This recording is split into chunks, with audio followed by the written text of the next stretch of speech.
And not to blame individuals or people, because, you know, we've had incredible civil rights movements in America that were violently suppressed.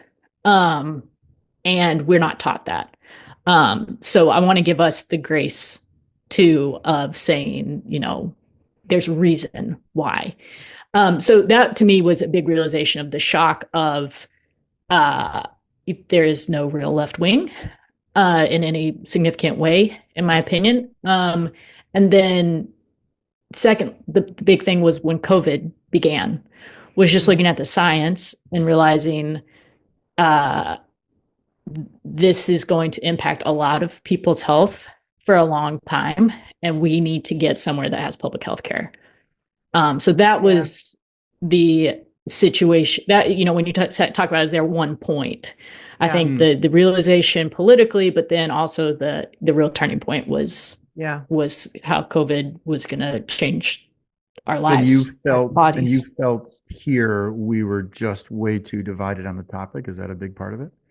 For me, it was the private healthcare. Like, for example, the expense. I mean, it can just destroy you so quickly, and you'll never come back from it. And for me, one way that I put it was, if a country doesn't shift or take seriously having a universal healthcare system or a public healthcare system after a global pandemic that so many people have either died and are suffered or are continuing to suffer from, I'm not sure if they will.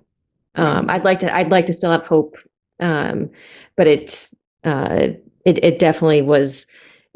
Well, it was dollars and cents in a lot of ways. And it came true because Molly got COVID once we moved over here, even though she was masked and vaccinated, got COVID. And however many months later, that's when her symptoms got bad enough for her to get diagnosed with Crohn's. And she stayed in the hospital for 2 weeks.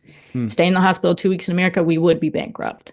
Right. And so it is very expensive and continues to be very expensive to move to Spain and to keep our visa process going.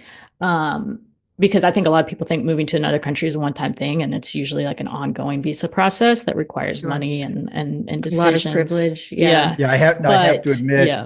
I have to admit that's where, with Kathy having an EU passport and citizenship in Luxembourg, it changes the game for us completely. Oh, for sure. So good on your ancestors. Yeah. Well, and I do want to dive into something. I appreciate your saying this. One of the challenges I have with what I would call our party on the left